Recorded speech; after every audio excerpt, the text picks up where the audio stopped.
Uno empieza a preguntarles un poco sobre, por ejemplo, formas de vida o modos de ser de esas culturas, no logran como decir nada concreto. De pronto habría como una diferencia, y ese sería el tema de este programa, una diferencia entre un turista y un viajero. Sí, la diferencia es muy grande, pues el turismo es una forma de conocer los lugares más famosos, que no implica conocer las culturas, no implica conocer a las personas, no implica saber sobre las creencias, y de pronto, debido a la velocidad que implica el turismo, el turista se desentiende de los mismos lugares donde ha puesto el pie. Eso pues es una característica del turista, que siempre va habitando no lugares, o sea, espacios donde él no vive, espacios donde él no asimila digamos que las rutinas de la ciudad, debido a que, como lleva dinero, como va gastando y como a cada paso que va se acerca más a su lugar de origen, entonces se despreocupa del espacio que está tocando en ese momento. Entonces, por eso pues eso no es ni bueno ni malo, hay muchas formas de conocer el mundo, y eso es bueno aclararlo también, porque hay gente que conoce el mundo a través de la lectura, única y exclusivamente, y lo llegan a conocer muchas veces mejor que la misma gente que vive en el lugar que estudian. Yo me acuerdo de un escritor, un humorista español, un escritor de humor que se llama Enrique Jardiel Poncela, que cuando lo invitaron a los Estados Unidos, sabía tanto de los Estados Unidos que él dijo: no encontré lo que estaba buscando. O sea, ya lo había traspasado lo que sabía de los Estados Unidos. Esa es una forma que es muy válida. Hay un gran escritor norteamericano que se llama John Updike, que escribió una novela sobre África a punta de enciclopedias. Y las enciclopedias le dieron la temática para él escribir la historia. Pues eso es válido. Otro, que es el turismo, la persona que asume que quiero ver el mundo, lo quiero ver y lo ve, pero ver no basta. El ver implica poder conversar con otros sobre lo que vimos, pero no sobre lo que entendimos. De ahí viene una diferencia grande. Y tercero sería el mundo de los viajeros, donde el viajero, como dice Elías Canetti, es despiadado. El viajero va, simplemente va. Muchas veces asimilando rutinas, muchas veces perdiéndose, muchas veces buscándole una razón a las cosas. Hay un texto muy bello de Albert Camus sobre los viajeros, que está escrito creo, si no estoy mal, en el texto sobre el verano, donde él dice que a un viajero es al que le pasan cosas, no al que le programan cosas para que le pase. ¿Cierto? Por ejemplo, un viajero es el que se encuentra una gente bailando tango en alguna calle de un barrio desconocido de Buenos Aires.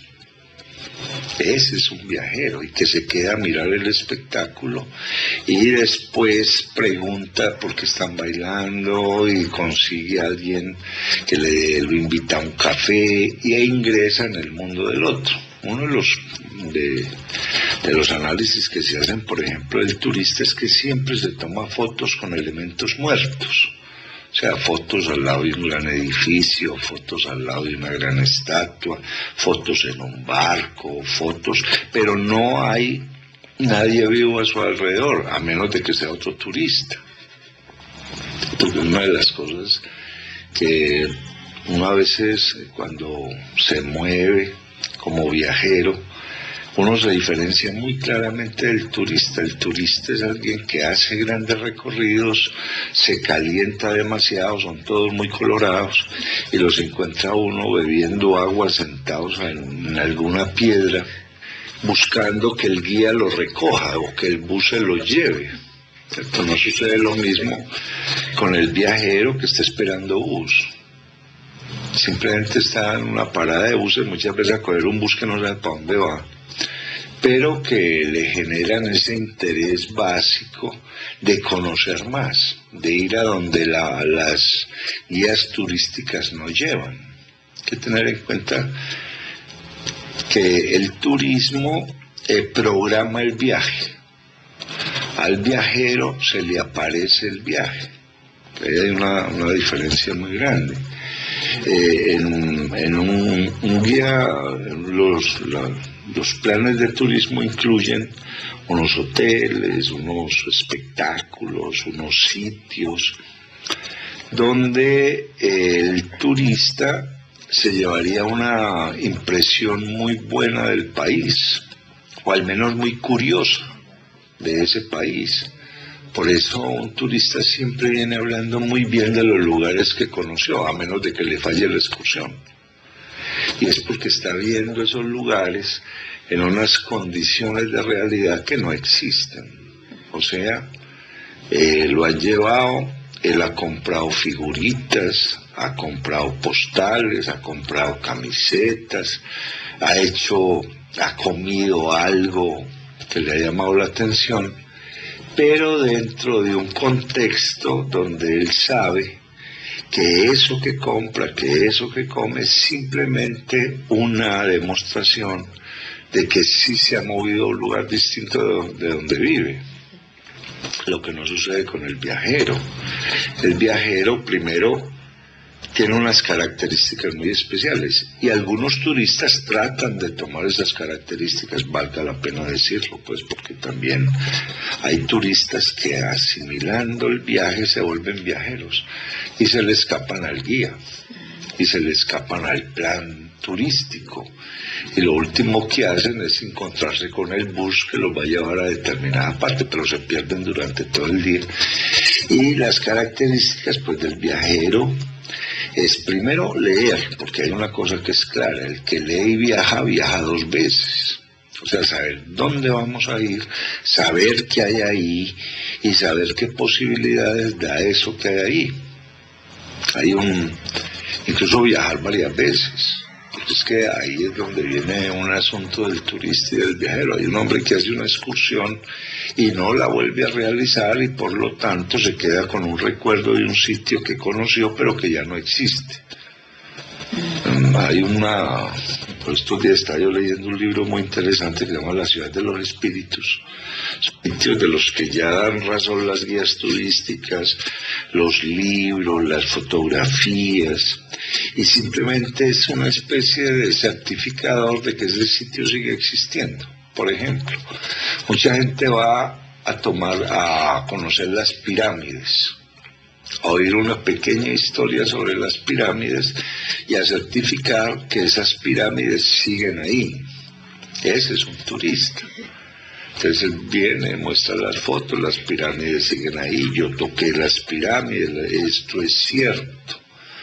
Va a tener como referencia a los auditores o a los revisores antiguos que iban a ver si una cosa existía, tomaban unos datos y venían a decir sí, existe.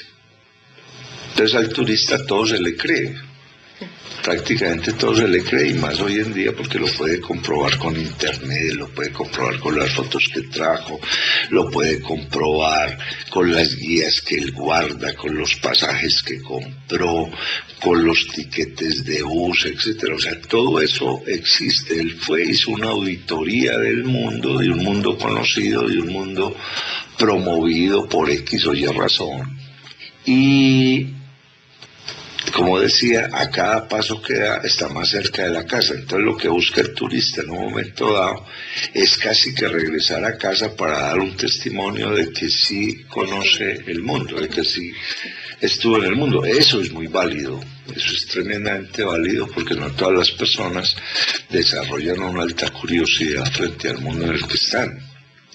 Un viajero, en cambio, va a ver un amanecer, Es un amanecer que a lo mejor no se repite porque lo vio en primavera, o lo vio en verano, lo vio en plena lluvia, o lo vio nevado, y tomó notas.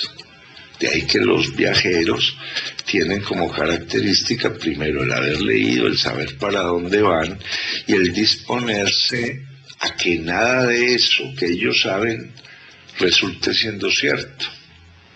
Es una cosa muy linda. Uno de los grandes viajeros modernos que ha tenido el mundo es Paul Bowles, un escritor norteamericano que se mete en el Sáhara, en el desierto, y logra un montón de historias que un turista nunca vería.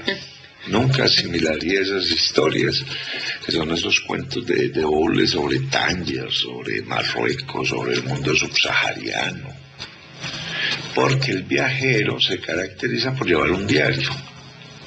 Por eso es tan lindo, por ejemplo, el viaje a Oriente de Flaubert.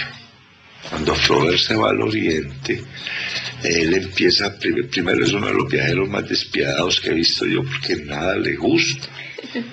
Esto es horrible, aquí hace mucho calor, los moscos no dejan que uno esté de buen humor, la gente mira feo, que además es el cuento del viajero. Por eso Elías Canetti usa esa frase: todo viajero es un hombre despiadado, porque cuando él va a Marruecos y escribe Las voces de Marrakech, se interesa en lo que un turista nunca se interesaría, en ver que los camellos, cuando saben que los van a matar, lloran, y que de los ojos les salen lágrimas, y que huelen la muerte, y que el olor a sangre los excita al punto de que se oponen a ser conducidos al matadero, por ejemplo.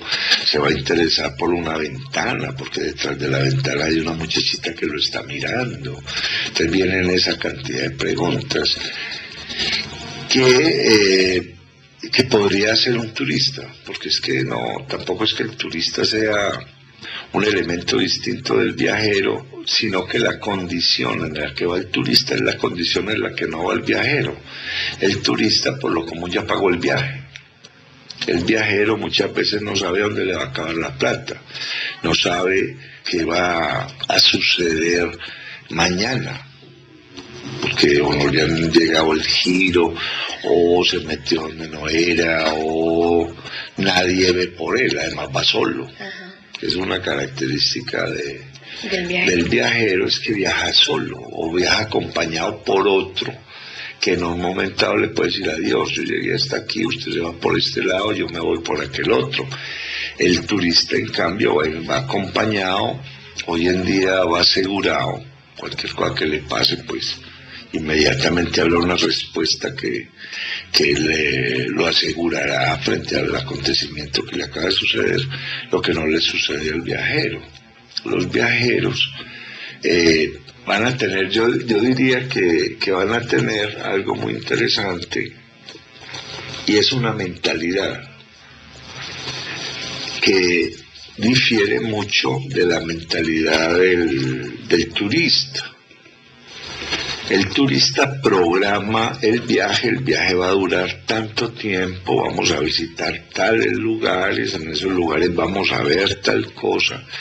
O sea, todo el viaje está previsto, está completamente inventariado y de alguna forma enriquecido. Porque muchos, por ejemplo, van a Roma y asisten a la salida del Papa, a la oración, y eso los conmueve. Eso le pasa a un turista. Un viajero va a Roma y encuentra la plaza vacía. Es más, muchas veces no lo dejan entrar. Y se haría otras preguntas sobre el oficio de esa plaza. ¿Qué pasa cuando la plaza está vacía? ¿Cómo cuando le falta a la gente? Cuando no está la alegría de los que quieren oír o recibir la bendición papal, por ejemplo. El turista busca darse un premio busca darse un premio, porque al final te vamos a pagar mi viaje, me lo merezco, yo quiero conocer eso, quiero que otros que han conocido se igualen conmigo. Entonces hay una cuestión de ánimo y de competencia de alguna manera, donde usted que hablaba de París, yo también conozco París, usted que hablaba de Londres, yo también conozco Londres. Obviamente es un París segmentado, es un Londres segmentado, porque el turista no se puede quedar ahí 2 años, él va medido. En tanto que el viajero es alguien que tiene una mentalidad que le explica muy bien Philip Roth.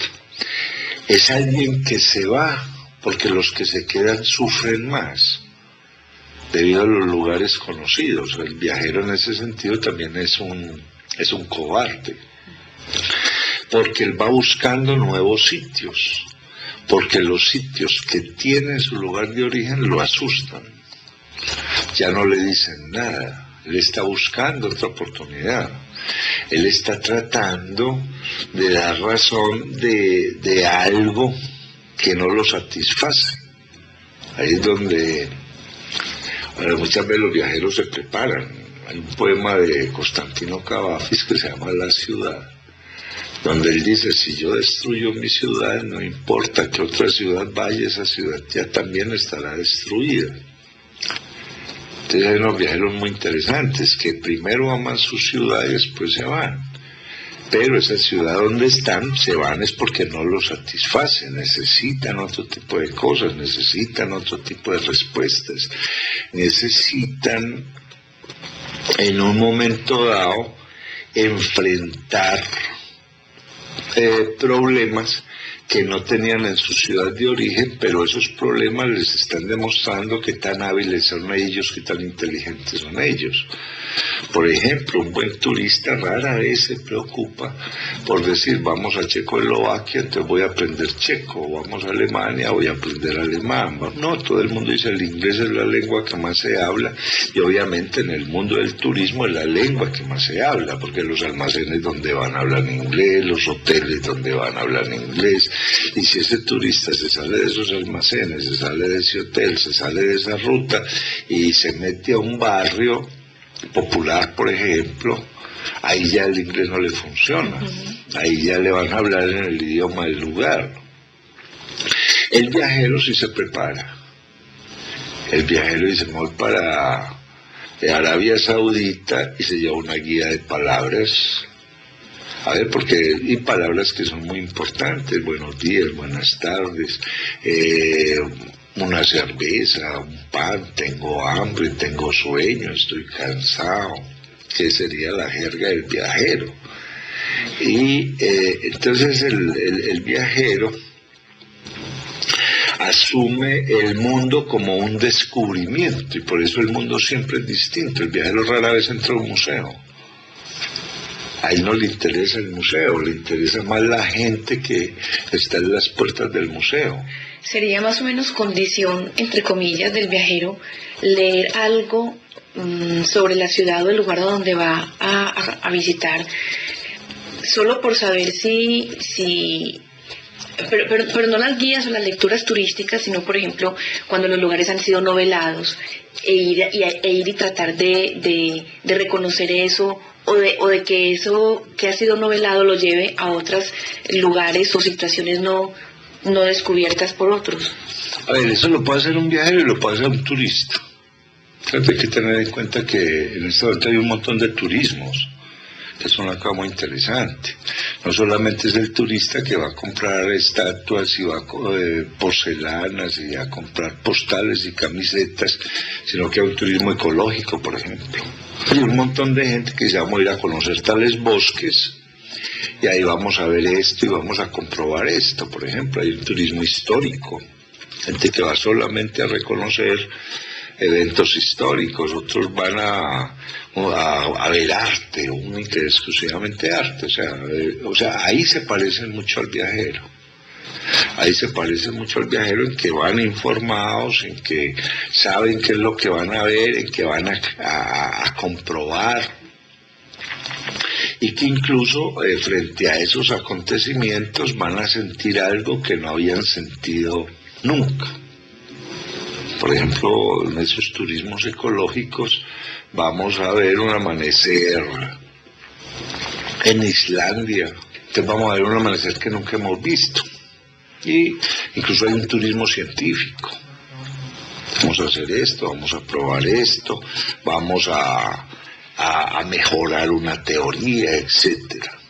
Como por ejemplo pasa con los astronautas. Un astronauta nunca fue un viajero, fue un turista científico.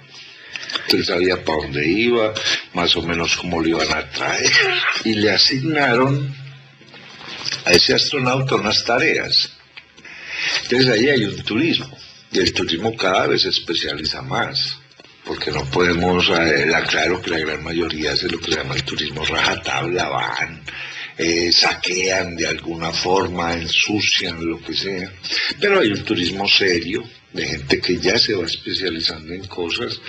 Incluso me acuerdo de una gente que conocí yo, que estaba haciendo un turismo muy particular, era un turismo gastronómico.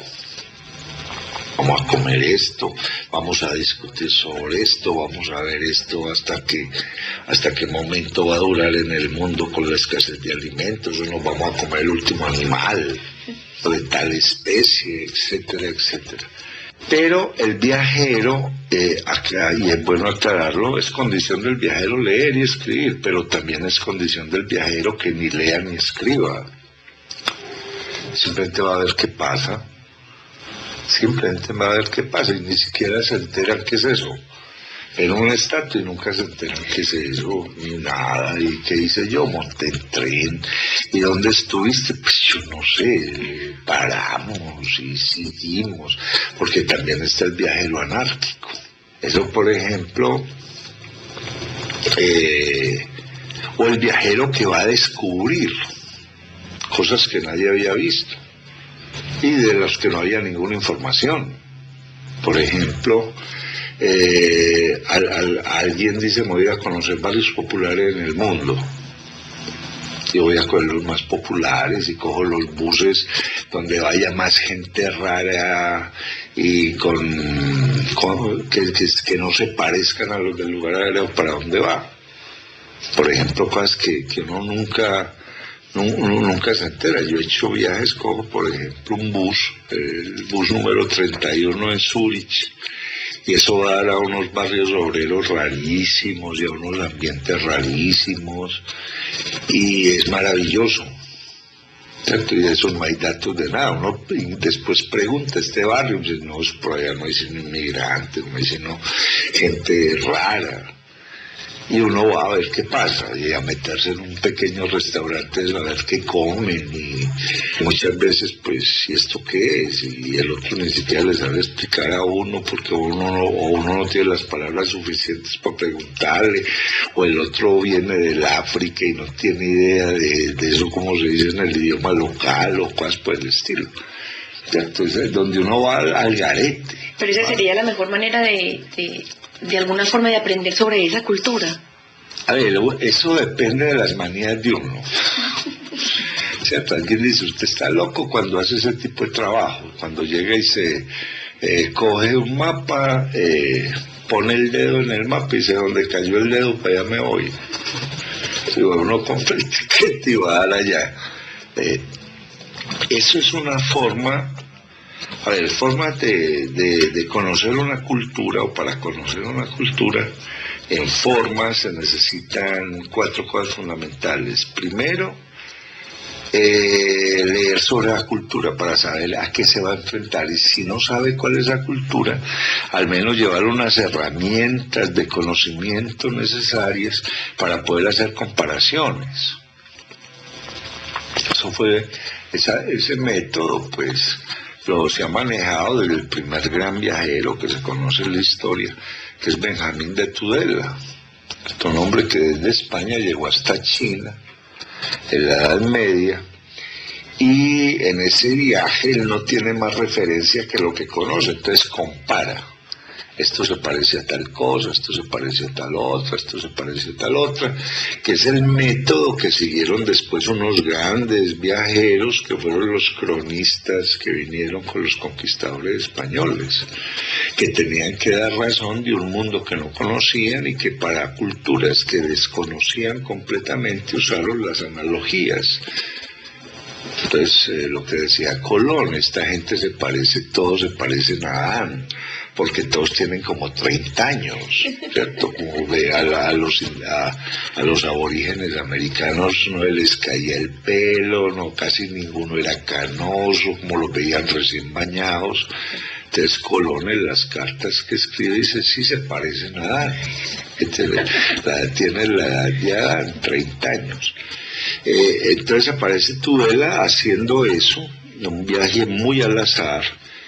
Pero viene un segundo elemento y es cuando yo quiero conocer una cultura a través de algo que yo sé que existe ahí, la religión, por ejemplo, que es lo que hace un primer viajero maravilloso que se llama Ibn Battuta. Battuta, que es el primer viajero del Islam, va buscando ciudades islámicas y ya lleva algo preconcebido, o sea, aquí todos creen en el Islam, vamos a ver cómo son las mezquitas, vamos a ver cómo se alimentan, cómo cumplen con las normas del Corán, etcétera, etcétera, y logra hacer un enorme recorrido a pie, porque hay una cosa que es muy interesante, la mayoría de los viajeros lo hacen a pie. Hoy en día el viaje ha perdido mucho, incluso para turistas y para viajeros el viaje ha perdido mucho, porque llegamos demasiado rápido al lugar donde vamos y vamos excluidos de cada sitio. O sea, en el siglo XIX, y uno de los grandes hombres que escriben sobre viajes es Julio Verne, fascinado por los viajes, y todavía nos seguimos fascinando con esos viajes. La gente pasaba, primero el viaje era muy lento, y en ese viaje lento el conocimiento era muy grande, que era lo que dice Fernando González en el viaje a pie. Uno en el viaje lento no asiste a la generalidad, sino que asiste a la particularidad, porque uno va cogiendo pequeñas cositas y se va enterando de eso. Entonces, por ejemplo, Ñito Restrepo, que fue un gran viajero, uno de los grandes viajeros antioqueños, le tocaba salir en mula, caballo y a pie hasta Cartagena. ¿Y eso se demora por lo menos 3 meses? O a buen paso, mes y medio, a buen paso. Eso le tocaba, o sea que el viaje comenzaba al momento de salir. Claro. Porque una vez salían de Antioquia, ya la comida era otra, la gente era otra, la forma de hablar era otra, aparecía la religiosidad popular, aparecían los cantos, aparecían las muchachas distintas. Una vez llegaban al mar, un barco. Entonces el viajero cambiaba ya la geografía, que era de montañas, cañadas, ollas, valles, al mar. Y el mar ya era otra cosa. Y en la medida en que avanzaban por el mar sufre cambios radicales. Porque uno sale y ve los pesqueros y los pescadores locales, nuestros, los que están haciendo navegación de cabotaje. Una vez se entra en la soledad del mar y después se llega a unos puertos como le pasaba a Ñito, completamente desconocidos, porque cambiaba la gente, cambiaba el lenguaje, cambiaba la forma de los barcos, cambiaba la pesca, cambiaban los alimentos, cambiaban todo, y ahí volvían y tocaban el continente y asimilaban formas de transporte, por ejemplo, que aquí no existían. Entonces vamos a coger el tren y vamos a coger la carreta y vamos a coger la diligencia, etcétera. Y en esa medida, en ese viaje lento, tenían que enfrentarle idiomas, porque no habían idiomas generales. Hablando de Ñito Restrepo le sirvió mucho para viajar en latín, porque sabía que todos los curas párrocos hablaban latín. Entonces cuando él va tocando países de lenguas muy complicadas, como Suecia y esto, y aquí el cura tiene que hablar latín, y le hablaba el latín. Él era un abogado, un gran latinista, y eso solamente se asombra en Istambul, cuando oye hablar un castellano que se parece mucho al antioqueño, y eran los judíos sefarditas de Estambul que hablaban ladino, y se logra comunicar con ellos a través del ladino, a través de un castellano viejo. Pero ese era el viajero, o sea, el viajero va dispuesto a eso, va preparado con ciertas armas. Pero eso le pasaría, por ejemplo, a un judío moderno que sepa hablar bien el hebreo, sabe que en cualquier parte donde hayan judíos, alguno hablará hebreo. Y eso le permitirá preguntar por el pan, por un hotel, por algo. Esto que es muy interesante. Entonces, en esos viajes iban a lo inesperado, porque no sabían, no había información sobre eso. Por eso el mundo se termina de conquistar en su totalidad a principios del siglo XX, donde ya las sociedades geográficas proporcionan toda la información posible. Ahí es donde pues, nosotros hemos hablado mucho aquí de Julio Verne, pero Julio Verne es fundamental por eso, porque la obra de Julio Verne me está dando razón ya de la geografía de la Tierra, qué hay en la Tierra, a dónde puedo llegar en la Tierra. Por ejemplo, eso sería para un viajero moderno, las obras de Julio Verne lo llevarían a conocer cosas que no están en ninguna guía turística. O para una empresa turística visionaria, prepararía excursiones siguiendo la ruta de Julio Verne, porque es que claro que eso es una ruta pues inmensa, eso exigiría unas 30 o 40 excursiones distintas, porque Julio Verne llega a hablar del Ecuador, del sur de Brasil, yo no sé por qué no hablo de Colombia en un momento determinado. Entonces ese es un segundo elemento, ¿cierto? Un tercer elemento para el viajero es la disposición de aprender, ir a aprender. Hay muchos viajeros que no van sino a eso. Yo quiero saber esta gente cómo piensa, esta gente cómo ve el mundo, esta gente cómo se enfrenta a lo que yo sé, esta gente cómo piensa. Porque hay gente que viene y dice, hombre, es que los suizos son muy fríos. No, no es que sean fríos, es que tienen una serie de actividades a través de los cuales ellos logran ver el mundo y tienen una serie de actividades donde se reúnen con el mundo, que están más preocupados por lo que están haciendo que por hacer sociabilización. Nosotros somos muy sociables en América Latina porque somos inmigrantes. Y los inmigrantes tratan de ser muy sociables con el otro para ganar seguridad.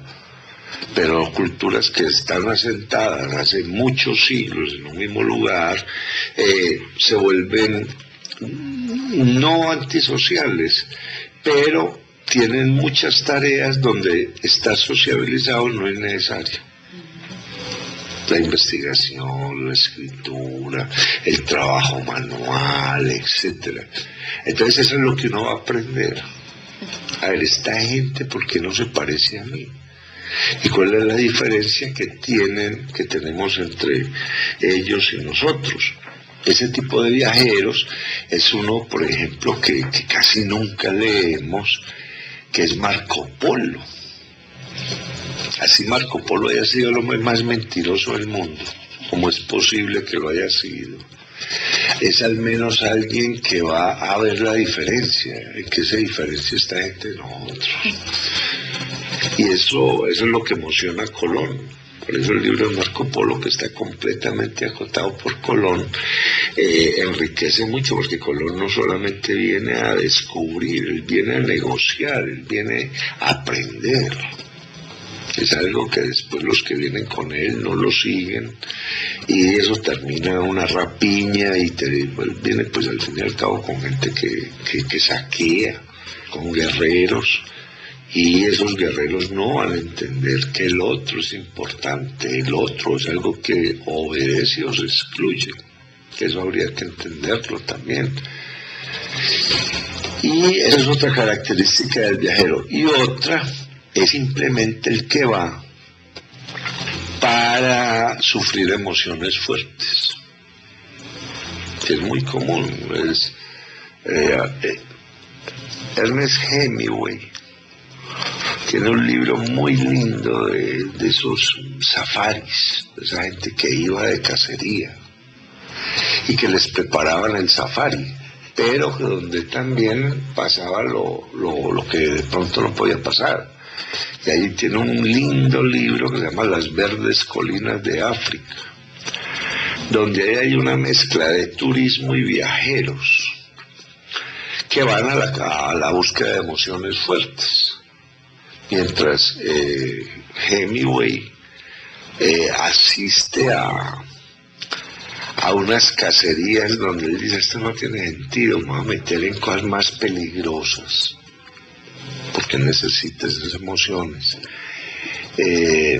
Los demás no se ciñen a esto, o sea, lo que le dice el guía. Hemingway rompe lo del guía. Entonces un viajero no necesariamente tiene que ser culto. Alguien va a descubrir eso con lo poquito que sabe. Si el viajero es culto, logra más, logra mucho más, porque a más entendimiento del mundo, más tolerancia. Eso es claro. Si un viajero es alguien que admite al otro, que entiende el otro, no solamente como una forma de vida dentro del planeta, sino como una forma de interpretación del mundo, logra hacer un gran viaje. Nosotros tenemos incluso muchos viajeros periodistas, hay gente maravillosa, por ejemplo Kapuscinski, que logra entender muy bien el problema de los negros africanos. En un libro que se llama Ébano, esa es la reflexión que él hace.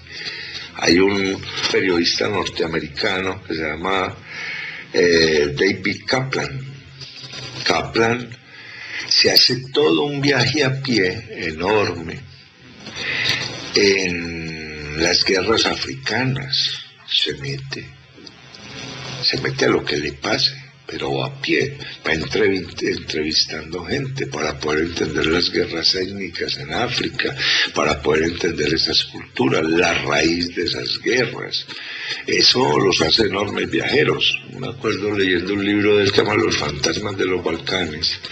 Es impresionante lo que ese hombre narra de los Balcanes, porque va a pie, coge la forma del viajero tradicional. Porque lo que decíamos, hoy en día llegamos tan rápido que por ejemplo, eso de que usted puede conocer Europa en 20 días, es posible, pues realmente nunca la conoce. O sea, está metido en un tubo que lo lleva de una ciudad a otra, o en un tren muy rápido, o en un bus muy rápido, que le impide conversar con el otro. Y al no conversar con el otro, al no comer con el otro, al no dormir en el sitio donde vive y duerme el otro, es muy difícil de conocer el mundo. Por ejemplo, que es algo que se le critica al turismo rápido, o al turismo al que le preparan todo, ¿cierto? Por ejemplo, la mayoría de las cadenas de hoteles en el mundo, los mismos hoteles, es la misma disposición del hotel. Estar en un hotel intercontinental es estar en cualquier hotel intercontinental en el mundo. Eso es una industria, eso es una empresa muy bien organizada, con unos servicios bastante buenos, pero que no me permiten ver la cultura del lugar, absolutamente para nada.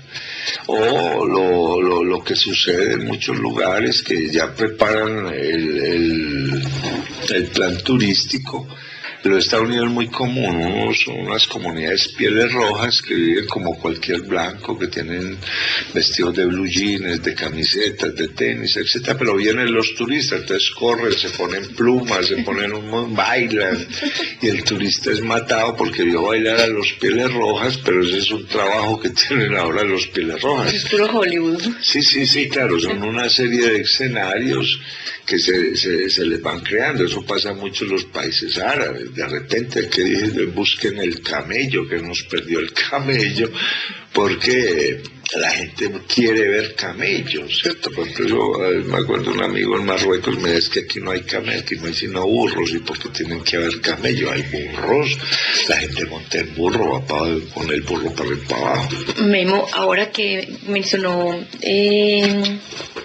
los viajes a pie, recuerdo esas peregrinaciones que significan un viaje a pie muy largo. Por ejemplo, la peregrinación a Santiago de Compostela, que los europeos la inician desde diferentes puntos del continente, y eso les implica un viaje a pie o algunas veces inclusive hasta en bicicleta, y recorriendo muchísimos sitios muy diferentes. Claro. de toda Europa.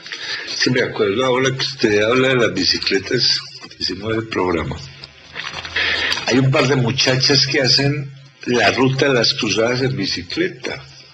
Son tremendas. Toda la ruta de las cruzadas hasta llegar a Jerusalén. Es un libro muy bello, donde ellas van contando esto. A ver, todos esos sitios de peregrinaje son maravillosos, por ejemplo, porque esos sitios son para viajeros.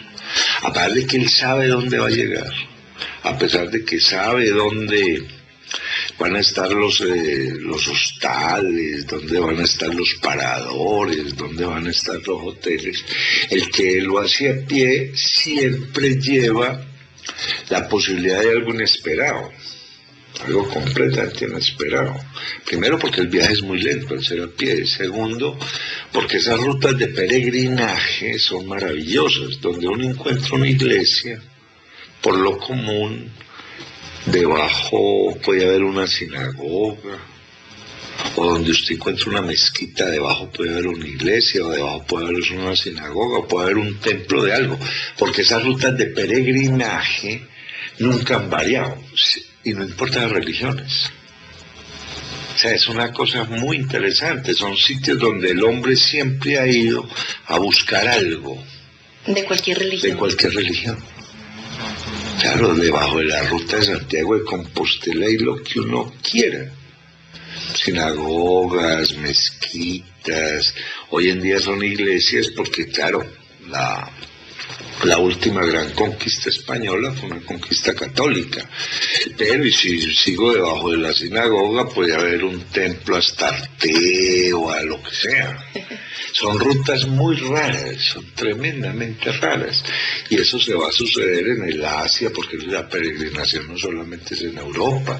Había grandes peregrinaciones a sitios de curación, Lourdes, por ejemplo, sitios de peregrinación a lugares donde está el Buda, pero debajo de donde estaba el Buda había una religión anterior, o había una creencia anterior. Y eso lo van a descubrir grandes viajeros, o sea, viajeros que asumen la ruta, pero dicen, esta ruta tiene otra cosa. Y se preparan como el viajero. Ahora que se tocaba Santiago de Compostela, ahí aparecen los elementos del viajero. En Santiago de Compostela, muchas veces la gente compra una estatua de Santiago, que hace parte pues de la leyenda, de que cuando estaban luchando los españoles contra los moros, se apareció Santiago, dirige la batalla y ganan los españoles. De ahí vienen pues los nobles y todo eso. Una de esas batallas es la de Covadonga. Y en esa imagen de Santiago que venden está realmente los elementos del viajero. O sea, el viajero lleva al cuello una pequeña concha marina que se llama una vieira. Esa vieira le sirve para recoger agua, le sirve para comer algo, le sirve como cuchara. Esa vieira es una cosa completamente maravillosa. Luego viene el bordón, que es un bastón grande que sirve no solamente para caminar más rápido, porque se apoyan en el bordón y el paso va mucho más seguro, sino para enfrentarse a lo que pasa en el camino. Un animal bravo, alguien que lo va a saltar, etcétera. Va el sombrero del viajero. Es un sombrero que se puede abrir para, si hay mucho sol o está lloviendo mucho, se puede recoger y ahí queda, como llega hasta la mitad de la frente, queda agarrado el sudor, o sea, el sudor nunca cae sobre la cara, por ejemplo. Y está la mochila, donde va lo esencial para el viajero. Claro, entre nosotros en Antioquia hay un elemento para viajeros que es el carriel, que es uno de los grandes viajeros que hemos tenido en la historia nuestra, que son los arrieros. Y esos arrieros, a pesar de que sabían para dónde iban, siempre esperaban lo inesperado. Por eso un carriel llega a tener 18 bolsillos, donde en esos bolsillos van agujas, botones, naipes, todaos, porque el viajero también se va a encontrar con otro y les va a dar, vamos a jugar esto, y vamos a jugar los dados, o vamos a jugar al naipe, van las oraciones milagrosas, etcétera. Yo creo que todo esto nos da para un segundo programa que es muy interesante, porque ya si entramos a ese mundo de los viajeros, es un mundo que tiene una cultura particular. Entonces dejémoslo para el segundo programa. Bueno, pues sí me parece, profesor Memo Ángel, que este programa queda en continuación y que nos tocará hacer entonces otro tema sobre viajeros y turistas. De esta manera, amigos oyentes, hemos llegado al final de esta emisión del programa La Otra Historia con el profesor José Guillermo Ángel, Memo Ángel, quien en esta ocasión ha hablado sobre viajeros y turistas. La música de este programa es Un americano en París, del compositor George Gershwin, con la Orquesta Sinfónica de San Luis bajo la dirección de Leonard Slatkin. Amigos oyentes, les agradecemos su amable compañía y les recordamos que podrán disfrutar de un nuevo estreno del programa La Otra Historia en 8 días aquí en Radio Bolivariana.